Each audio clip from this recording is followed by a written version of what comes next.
Hey everyone, this is Chris and Sandy Bit with the Chris and Sandy Show. We get up close and personal with some amazing guests throughout the entertainment industry. And today, like I said in every episode, we got a great one for you. And if you like our content, be sure to subscribe to everything that we do and share and comment. So who do we have today? Yes, we have Dr. Melina Jampolis with us today. She is an internist and board certified physician nutrition specialist. She has been a guest on popular TV shows, including Live with Kelly and Ryan, The Doctors, Dr. Oz, The Today Show, and many more. Her new book is called Spice Up, Live Long, a guide to using herbs and spices to live a longer, healthier, and more vibrant life. And we're excited to have her on the show today. Yes. So welcome to the show. Welcome. Thank you so much for having me. You know, I always like to start the show out in the same way. We're in a crazy time right now. The past 18 months have been tough on everybody in different ways. So how has COVID affected you, and what have you done to kind of maneuver through it? Yeah, that's a great question. I think the hardest part for me was really my kids. My youngest son had to do Zoom kindergarten, and that was really heartbreaking for me. It was really challenging. I think he regressed in terms of socialization. That was the hardest thing. Obviously, my business was I have a med spa too in LA, and we were shut down for a lot of the year. But that actually allowed me to focus full on this book. So there's a silver lining. And I had been wanting to write the book for a long time, but I never had enough time. And so I had plenty of free time for the first 3 months of COVID when it started. And so I wrote a book. So not a bad thing. Yeah, talk about silver linings. That's like with us. We launched the show January of 2020, so a couple months. Oh, wow. Before. And, our original plan was maybe 100 interviews our first year. We thought if we could do that, be a great foundation for the first year of a new show. And then COVID happens. And I'm sitting there watching everything get shut down. I told Sandy, this may be our silver lining. People that normally wouldn't come on a brand new show might be willing to, and we just need to run hard. And we did over 300 interviews last year, and we're at over 460 now. Yes. Oh my God. Wow. Congratulations. That's very exciting. So it's been our silver. We've managed to stay healthy through it all. Thank God. Have, yes. But again, we've managed to, we just said, you know what, we can't change COVID, but we can do something through it. Right. Exactly. No, that's exciting. I love that. Well, yeah. And I'm glad you stayed healthy because a lot of people didn't. So that's been, something now that I'm dealing a lot with in my practice is, people who have gained weight and haven't really been good about their medical care and preventive care. And so, that's one of the struggles that I've been dealing with too, is really helping get people back on track. And it's time to do it. Yes. So tell us a little bit more about your book. Some of the content in there. Yeah. So I'm a nutrition doctor. I'm a medical doctor. Originally was trained in internal medicine, and I moved into nutrition because I really wanted to focus on disease prevention and not putting people on pills all day, every day. It does. So that's how I started in this. And this is my 5th book, but about 7 years ago, I attended a symposium that looked at all of the healing powers of the spice turmeric. And it was kind of one of those light bulb moments. And I said, you know what? If turmeric can do this much, I wonder what all the other herbs and spices can do. Yeah. So I started on this journey of really studying it. And I was amazed at how much research is really out there. And not only that, but that spices have been used in cultures throughout the world as medicine and prevention and health optimization for thousands of years. So, but I have to admit, I'm not a very good cook. So that was the challenging part. So I had to, I found a chef that I'd been working with over many years to help me develop recipes because I really wanted to make everything taste delicious too. Yeah. So, and and this book focuses on longevity. So I really wanted to help people not just live longer, but live better.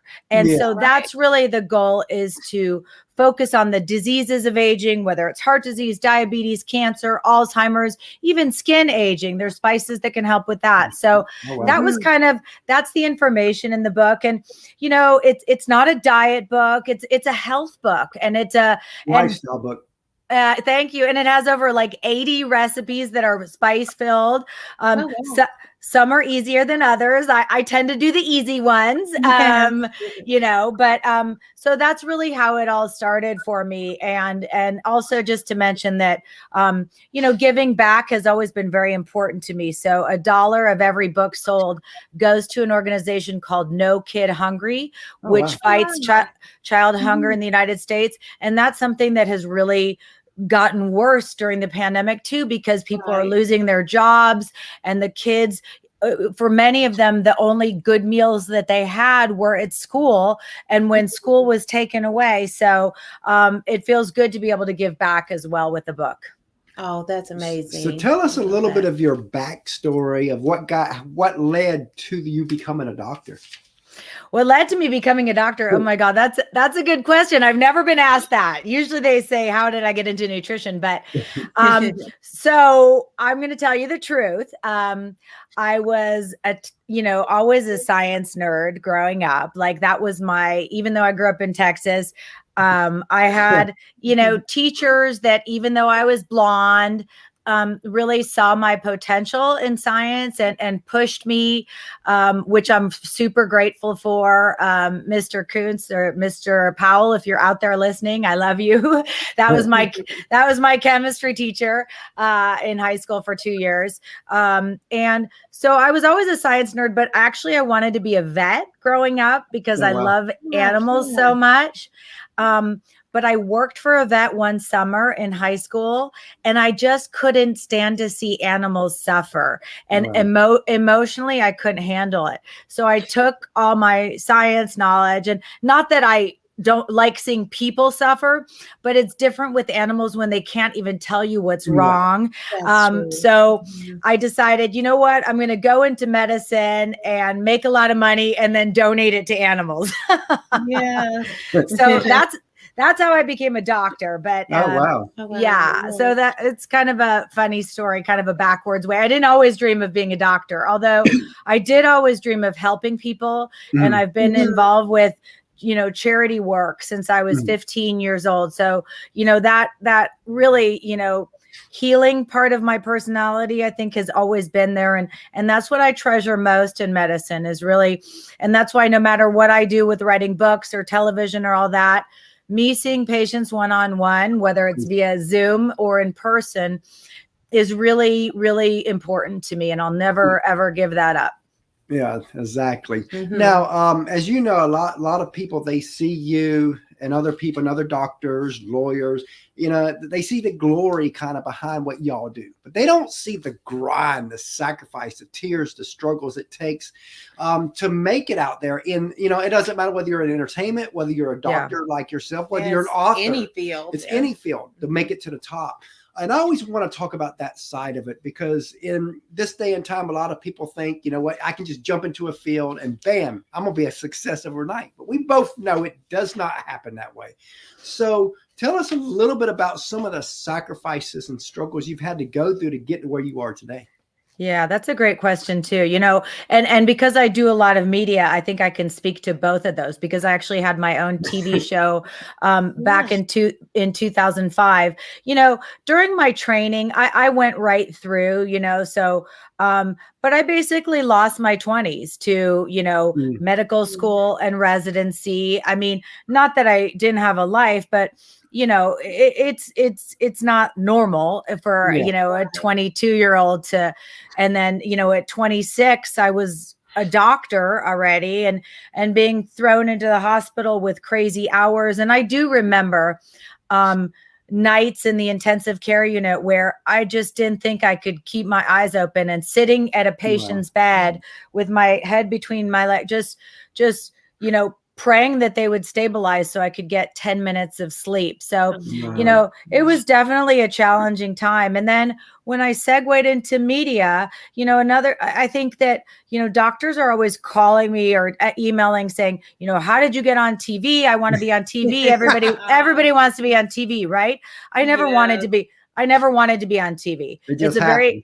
It's a very funny story how it happened. I actually, a producer called me in 2004. I was like 5 years into practicing medicine.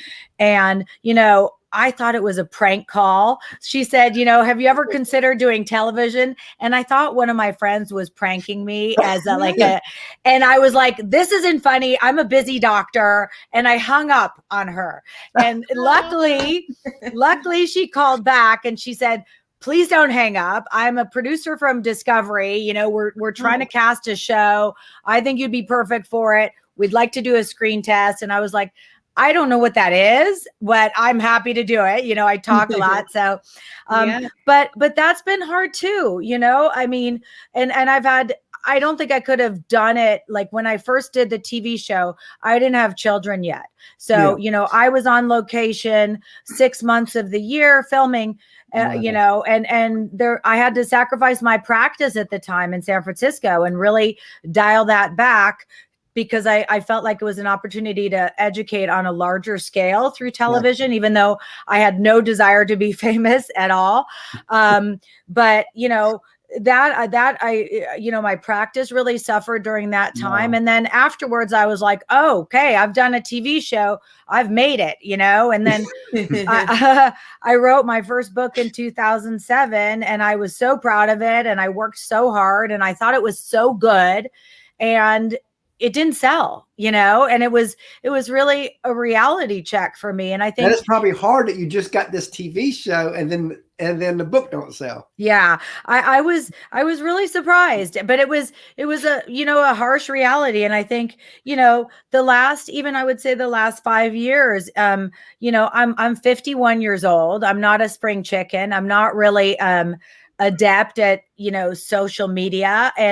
But that is very much where everything is going, so that's been really hard for me too. And challenging, because, nobody cares that I do regular television all the time and magazine interviews. Now everybody wants to know what's my social media. And it's been really, really hard. And I've had, really dark days where I'm, feel bad. And because for me, knowledge is power. And so the majority of my time is spent doing research, reading, treating patients, doing the things that I think matter to make me smarter and able to help people better. And so that doesn't leave a lot of time for social media, for, recording what I eat on Instagram. I'm too busy researching, nutrigenetics, like how our genes dictate how we respond to food and how herbs and spices can help decrease our risk of cancer and heart disease and diabetes and inflammation in the body. So, I think that's been it continues to be a real challenge for me. Now video is actually the next most important thing. It's been social media for years. Right. But I think that now we're coming into an age where people don't want to read stuff. They want to watch stuff. Absolutely. Or listen to stuff, which is why one thing I am starting a new podcast, which I'm super excited about, because I've got it allows, it's called Practically Healthy, and it's gonna allow me to be real, be an expert, but be authentic. Like, I'm not a great cook. I love sugar. I love wine. I'm not going to give up all these things, but I do healthier things most of the time. So, and I've got some really fun guests coming on, like Randy Jackson from American Idol.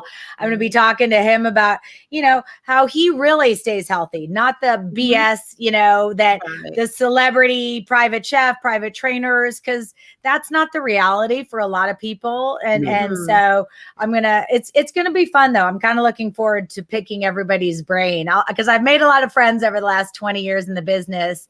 And it's going to be fun to share my knowledge and their experience, Yeah. And talking about video, when we first launched this show, it was audio only. It was just a regular podcast. And I remember Sandy's telling me, you know, I'll do the show, but don't ever ask me to do video. Yes. And then last Say that. October, she was like, do you think it would help if we added video? That's so funny. So do you think it's helped? It has helped you guys? Like viewers are more engaged? It's big time helped a lot more. It has. Yeah, we it's get been a more lot views better than we for normally us. would have. Mhm. And also it's helped us because again, there's sometimes where I might, because again, our tagline is up close and personal. So sometimes I might touch on something that if I'm just on, don't see On the them, phone, that it would be harder to their tell, body yeah. language would tell me, "Ooh, let's go around that." You know, whereas on the video I can see that, and there's been a few times where like, okay, that's touchy. I'll go around that. Got it. Yeah, no, that makes sense. I love it. I mean, I'm a people person, so I mean, it's way more fun to see you guys and have that interaction. Yes, And we love I that. feel like you're my new friends. Like that's how I mean.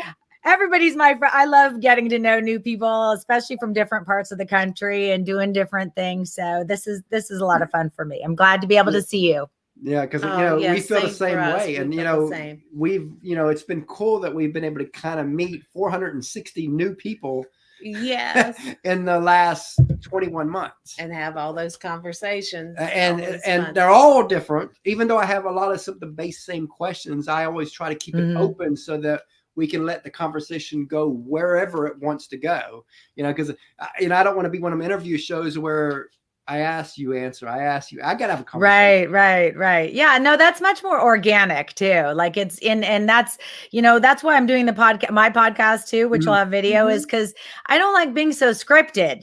I mean, I like to, when I do live with Kelly and Ryan, I love the show so much, and they're wonderful. But and they give me a lot of poetic license, but I still am having to follow like this and this and this and this, and it doesn't. And they're so funny, it doesn't give a lot of time.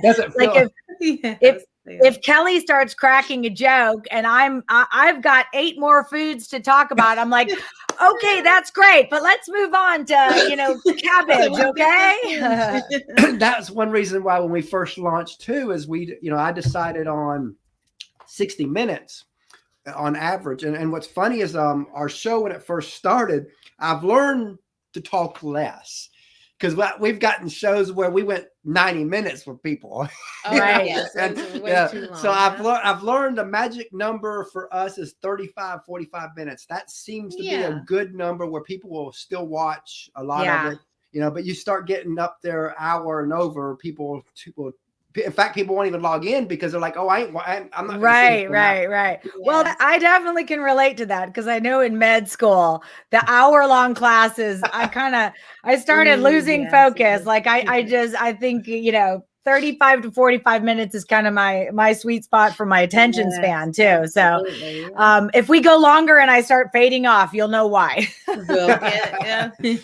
So we talked a little bit about the sacrifice side. Let's flip the script and go the other way. Talk about the glory side. Now, what are some wow moments for you that's happened? It's really fun to collaborate with great people, and especially, I would say, in particular, the live with Kelly and Ryan. I mean, obviously it was so random. Everything in my life has been random. Like doctors they're like, how do we do this? I'm like, I have no idea. I can't give you any advice.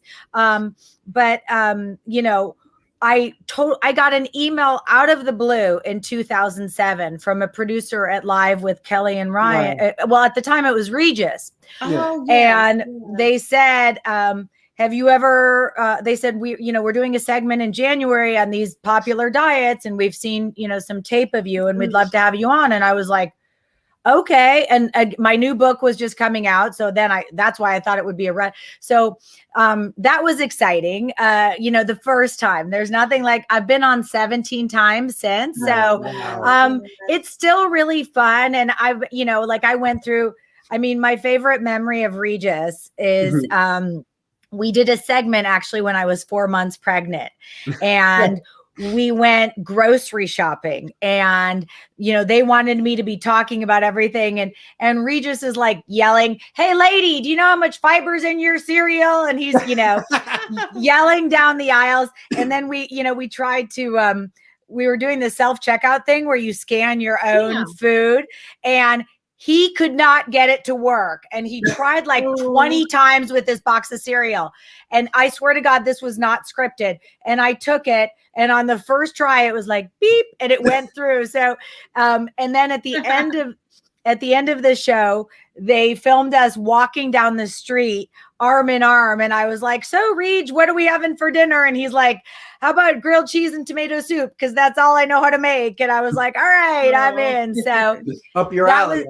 That was super fun. And then, going through, so I was on for many years with he and Kelly. And then, the guest hosts, I got to meet a lot of really cool people. And then Michael Strahan, I loved. And then, Ryan is great and a lot of fun to work with. So, when you get there and you're working with them, they're just like normal people, but they have charisma, and it's fun because we feed off each other. So, and just in different shows, like the doctors. I loved working with Dr. Travis. I'm sad that he left the show, but and I love working with Sanjay Gupta. Like Sanjay is the real deal, and I have a tremendous amount of respect for him. We still stay in touch. Hopefully I will have him on my podcast too, and Travis. But getting to meet these people, and then even in my practice, like I was in San Francisco. So, but now I've been in Los Angeles for the last 10 years, and even having, patients who are celebrities, and getting to know them on a one-on-one basis, and become friends with them. I mean, they are human. Yeah, they are. And most of them I don't have a ton in common with. I'm not going to lie. But there's some that I've met that are great, and they've become friends. And, my friends are like, "Wait, is that so-and-so at your house?" And I'm like, "Yeah, we're friends now," so wow. That's been kind of the highlights, and getting to, and also, when I am able to interact with the public after, like I lecture a lot, and having, people come up to me or that they've read my books and said, you really made a profound impact on my life, and thank you. And that's why I went into medicine. So it's really nice to hear that, because sometimes when you're just behind a screen or a camera, you don't get that direct feedback, So that's been really special for me, and definitely, one of the highlights of being a more public person, I would say, is reaching even more people, and potentially, I hope, improving their lives. Love that. So what are a few misconceptions of weight loss that a lot of people have that don't know they have? Yeah, that's a great question. I think one of the biggest ones now, and this is an area that I'm really, really passionate about, is the idea that there is no one size fits all. So just because your neighbor did keto and lost 40 pounds doesn't mean that that's the right diet for you. There's a lot of individual variability in response to diets. And also, just men and women respond very differently. So the two of you could go on the exact same diet. And Chris, you'd probably lose twice as much weight in half the time. And that's just, so I think, the idea that one size fits all is a big one. The idea that diet means deprivation, complete deprivation. I think there's definitely, like I said, I think what I try to teach people is balance. I don't love the term moderation. It's overplayed, but I am just not one of those people that feels like you need to cut gluten and dairy and soy and wine and caffeine and sugar and whatever to be healthy. Yeah, I gotta have my iced coffee. Yeah, yes, he's an iced coffee addict. That's sure. not, but that's what I mean. So, I think that people think that you have to deprive yourself to be successful on a diet.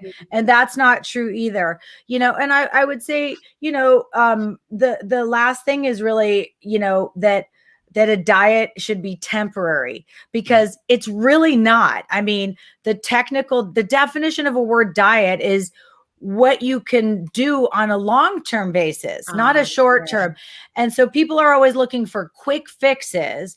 And I'm trying to show them lifestyle changes, like these small changes that really add up over time. And that's A, much easier to do, and B, much more likely to lead to lasting change. So, it's really a change in mindset. But it's so important for successful, and the one last thing I would say is that exercise doesn't count as much as you think it does. So if you think from a weight loss standpoint, it's about 20% exercise, 80% diet. When it comes, exercise is probably more for the healthy aspect of it. Exercise is for the health, and it's also for maintaining weight. It's very, very important for maintaining, but for losing, you are not, especially women, we are not going to lose weight exercising. And, so yeah, I see, a comment, I just eat what it's in my way. Life is too short. And I love that. I mean, you can't act like you're happy eating kale. I don't love kale. I don't love kale either. I'm not going to lie, but I do love romaine lettuce, and I do like, and that's a leafy green too. And I love romaine lettuce heads and chopped. I mean, that's like a super easy thing. So, I don't think the comment, I appreciate it, because I don't think people should diet. I think they should just find little things that they can do that they enjoy to improve their health. And that's why, that's why herbs and spices are so cool, because, they make foods taste better. I'm trying to get people to make foods taste better, So, like cinnamon, adding that to whatever your oatmeal. I add cinnamon to my coffee every morning. So maybe Chris, maybe I can get you to add some cinnamon to your iced coffee. I love roasted vegetables. I love the comments with the side of chicken wings.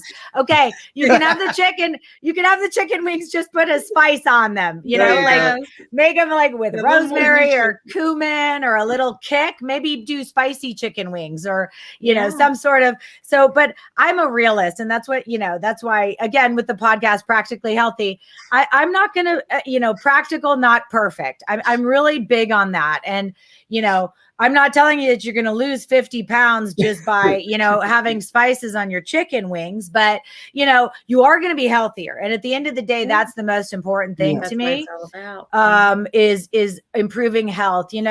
Weight obviously is important, but it's so different for everybody too. I mean, that's another myth. I have a lot of answers to your questions, but, the idea that we're going to weigh the same and be like, for you, the right weight may be different than me based on your genetics, based on your family history, based on your bone structure, based on what you're I've been able 140 in my whole life. So you pretty much have. I think I've fluctuated up to about 150, but usually about 140, 145. That's about right. My weight. And for women, for me, I'm going through menopause, and man, that's that's tough. I'm not going to lie. I mean, like last week, my sugar cravings, I was like telling my husband, you've got to lock the candy cabinet that we have for the kids because I can't be near it, Right.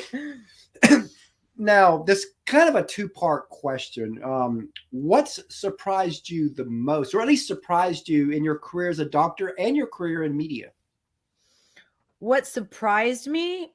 Well, one of the things I would say in medicine, and it continues to surprise me and also discourage me, is that there is so little emphasis on nutrition in medicine, when every single disease that you could possibly have, except for, maybe catching a cold, but even how you recover from the cold has a nutrition component. And the fact that we still do not adequately incorporate nutrition into medical training and medical practice is shocking to me. Wow. It's really shocking, and it's sad. And I'm working very hard. I'm on the board of the National Board of Physician Nutrition Specialists, and I'm working very hard to try to change that.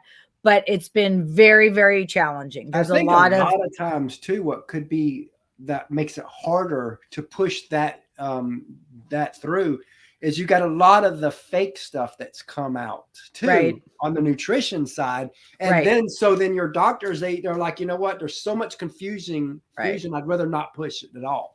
Yeah. And that brings me that's perfect. It's like, I told you what to say, but that brings me into the surprise on the media side, because for me, my professional reputation and providing the highest quality evidence is the single most important thing. And that may not be headline making, but it's been shocking and very disappointing that a lot of media outlets are just looking at the headlines. And so they would prefer to go to an expert who's going to give them that sensationalist viewpoint.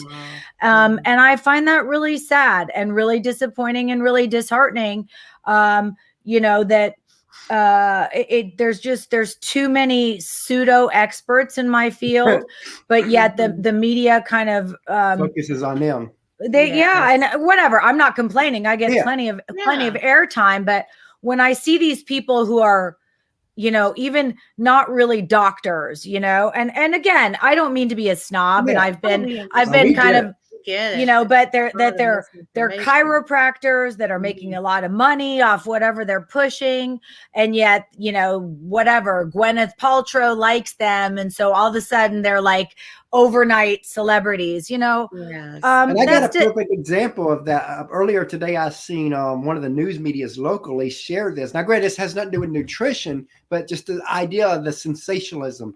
They posted a photo that was from one city in California that had $8 gas gallon. And, I saw that. And the problem with that, it's the one place that's such a rural area in California that there's nothing around it. So it's $8 a gallon, but everywhere else is like $4 and $5. So they made it look like California is $8 a gallon right now. Yeah. And they do that with nutrition too. Like, I mean, they sensationalize things. And, if there's a study in, rats and all of a sudden it's like, whatever, kale cures cancer.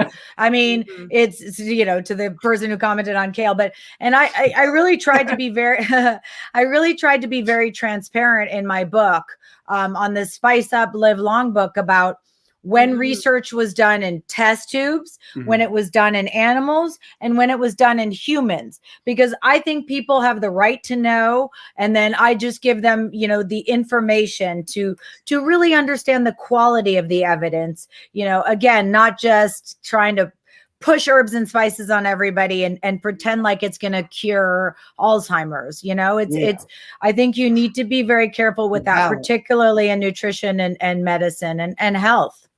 Exactly.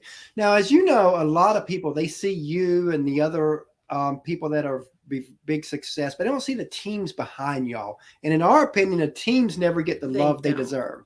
So take a few moments just to tell us about your team. Well, honestly, I think my husband has been the most important person in all of this because of his, kind of unwavering support. And, my life is busy. We've got 2 young boys, 7 and 11, and him kind of stepping up to help me be me and do what I do and travel when I need to. And, take time writing or speaking or doing what I need to. He's really been everything for me, over the years, I've had some wonderful people. I think, the producer of my first TV show, Nancy Saslow, was really amazing to work with, and kind of, she was my first experience in TV on a larger scale besides just, short appearances. and she made it fun. And I think she brought out the best in me, and she saw, you know, my strength in the information, but also the humor and the ability to connect with people. And she let me, you know, very much run with that and create a show that I was really, you know, proud of. You know, and I've worked with a lot of writers over the years, you know, that have in a couple of my books I've written completely by myself, which I don't recommend. But I've worked with a lot of wonderful writers, you know, on this book. You know, Melanie Vota was amazing. And then the chef that I worked with was amazing. I mean, he is a brilliant chef, Aaron Robbins. He's the head chef at the Soho House in LA, which is like the hippest, trendiest place. And, you know, he was great. He would, you know, he really made my vision come to life, because I wanted to make foods like beans and leafy greens and fish exciting. And that's not so easy to do. And he, you know, listened to me and then went home and really created some extraordinary recipes that I love and that I think people will love. And so they're more likely to do it. So, you know, those are just a few of the people that, you know, off the top of my head, you know, it takes a village for sure. But definitely my husband has been, you know, the driving force in just giving me the freedom and stepping up as a dad, you know, to allow me to do what I need to do. Love that. You know, speaking of teams and speaking of family, we have a third co-host, our little 9-year-old that we let ask a few questions. His name's Christopher. So Sandy's going to go get him real quick. Awesome. And we got a 2.5-year-old daughter that when she gets older, she'll be plugged in the show too, because we are a family affair. Oh my God, I love that. That's so cute. I may have to steal that from you and have my 11-year-old and my 7-year-old pop in with their favorite questions too. That's such a cute idea. Yeah. I can't wait to hear what he's got for me. Our guests have always loved the fact that he's the star. We always say he's our secret weapon, because like many of the artists, if they're doing a live show after our show, then a lot of times they'll talk about it. If they ever talk about our show, they's like, oh, and you got to see little Chris, you know, so they always mention him, not us. Oh, that's awesome. Hi. Hi, Dr. Mia. So, what's your favorite food? What's that? My favorite food? Oh my God. Okay. I'm going to tell you the truth. My favorite food is fresh baked chocolate chip cookies. What's your favorite food? Mine is pizza. Oh, that's a good one too. My kids would probably say that too. They'd probably agree with you. And he would eat it all day long if we fed it to him. Oh, yes. But the good thing is he runs it off. So what's your favorite healthy food? What's your favorite veggie? My favorite veggie is broccoli. He loves wow. Yay. He's not picky when it comes to food. And neither is Caitlin. They'll eat pretty much anything. That's awesome. I love that. Broccoli is like one of the healthiest foods on the planet. So keep it up, buddy. Yeah, he loves broccoli. Yeah. Yes. Okay, so what's your favorite TV show? What's my favorite TV show? Ooh, that's a good one. God, there's so many good there. I feel like there's 1,000 TV shows with Netflix now. I don't know if you've seen it yet, but I love Ted Lasso, which is on Apple TV, because it's so funny. It's about this soccer coach that was a total failure in the United States and went over to England and becomes head coach of the soccer team. And he doesn't know anything about soccer. So it's pretty funny. And it's Jason Sudeikis, but he's wow. Fabulous. So that's my favorite show, because I like to laugh. I like to have fun at the end of the day. But my favorite show with my kids, and you probably like this one too, is Cobra Kai. Do you like that one? I haven't seen it yet. Oh my God, that's the karate show from the Karate Kid. So you'll have to watch it. My little one, my 7-year-old, started karate after that, and he thinks he's a karate master now, even though, you know, he's not really, but he loves it. What's yours? Mine's SpongeBob. Oh, cool. That's a good one too. Yeah. Yeah, what's been cool about our show is he watches a lot of the Nickelodeon Disney shows. So we've been able to bring a lot of people from those shows onto the show. Oh, that's so cool. My kids used to love Henry Danger. Did you ever watch that one? He Oh still yeah, watches it. That's one of his I favorites. watched it last night. Oh yeah, I love that one. That's a really good show. My friend's husband is the creator and producer of that Oh, wow. show. So yeah, someday I was supposed to be able to take my kids on set one day, but then we had COVID, so there's nothing more. But maybe someday, and maybe you can come to LA and we can all go There we go. and go on the set of Henry Danger. What do you think? Yeah, That'd that be would be cool. perfect. Yeah, we recently had Mallory, who plays Destiny on Bunked, on the show too. He loved that one. Oh, cool. That's awesome. That's so exciting. I love that. Okay, so what's your favorite movie? My favorite movie is probably not one that you're going to remember because you're way too young. Maybe your parents would.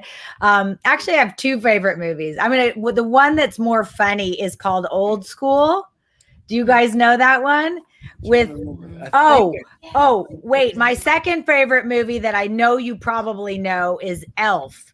Yeah, I love. Yes, Yeah. I watched it one time. I love Will Ferrell. I've seen that movie like 20 times. My kids love it. So that's probably, I'll put that at the top of my list. How about that? But I'm a big Will Ferrell fan. Wow. Yeah, I watched it at my grandpa's house one time. Oh, cool. Very cool. And yours? All right, awesome. mine is the Minions movie. Oh, yeah. I think my kids like that one. Up at Universal, right near my house, they have a giant minion. Like it's like 100 feet tall at Universal Studios. Whoa. So you'll have to come visit that sometime too. Ooh. Yeah. They've done a really good branding job on the Minions. Mm-hmm. Because Caitlin, we could be walking in the mall, and if there's a Minion in a store, we have to go in there. Oh, yeah. No, they've done a good job. They're everywhere. Kind of like the Avengers. The Avengers are pretty cool too. Yes. All right. Bye. Thanks. Bye. Thank you. Yeah, he's been on almost not every show, but we've done 460, 465, somewhere in there. And he's probably been on 420, 430. He's been on most. That's amazing. I love it. And That's so fun. We're preparing him for something. We'll see one day, right? Yeah. Sounds good. I love it. Get him started early. Yeah. What are some sources of inspiration for you?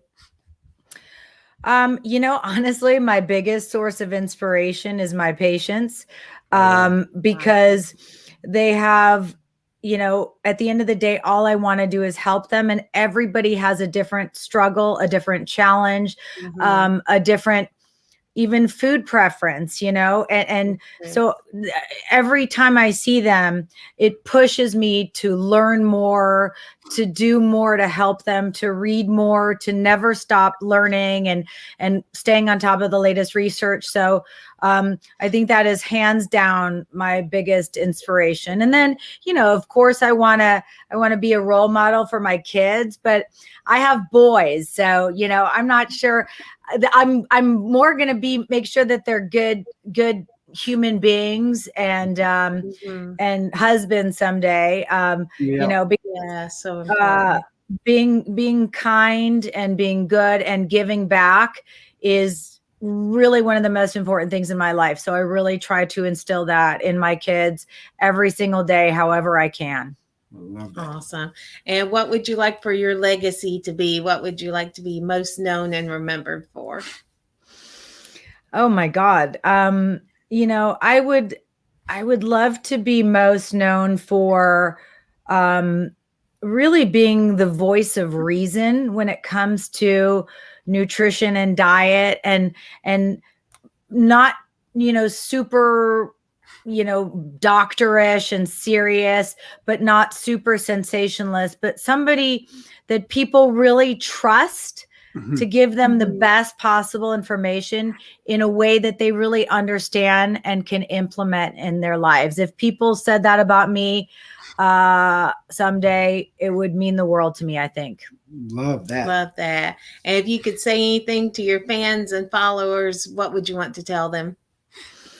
I would say connect with connecting with you all is just like connecting with patients. You are my my world. So, don't be shy of reaching out, asking me questions. I really do try to answer on Facebook, and Instagram, or even when people email me through my website. I mean, I can't help everybody for free. People email me a lot after appearances and want my help. I wish I could, but I will do, if you have a quick question for me or you want some advice, I'll try my best, because I know it's hard to get good information out there and to find people who really care.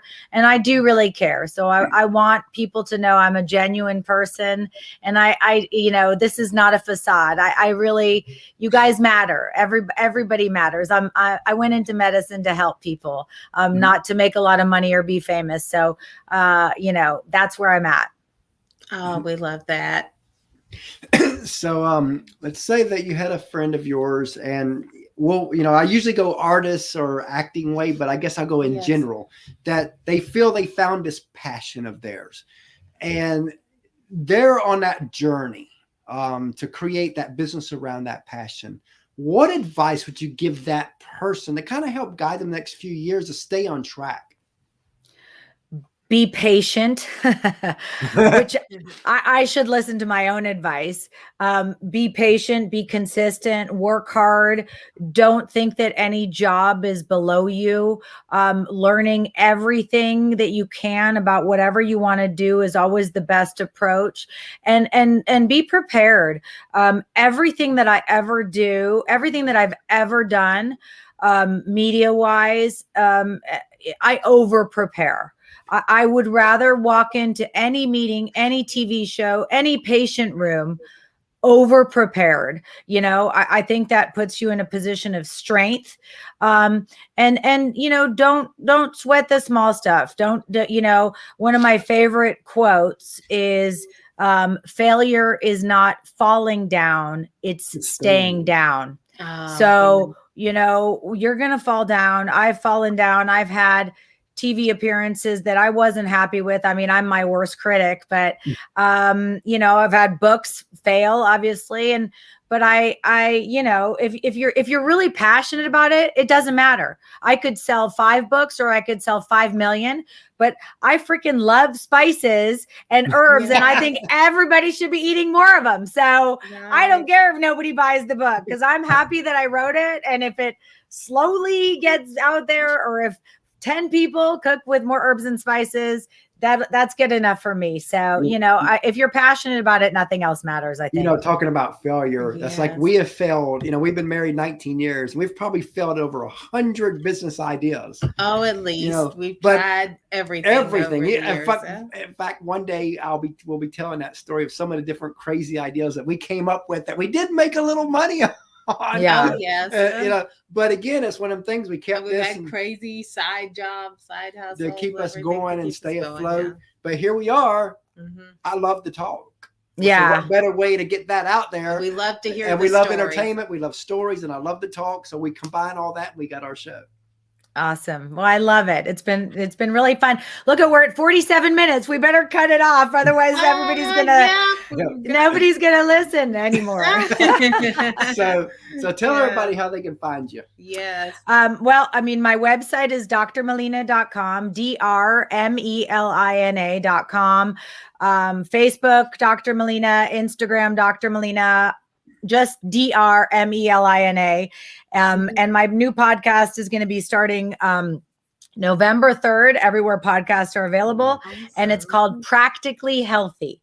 So it is it's going to be very practical and practically healthy, but not perfect. I love that. Love that. And, we really enjoyed having you on the show today, and we look forward to having you back down the road. Yeah. Sounds great. Thank you so much, you guys. Have a great day. You too.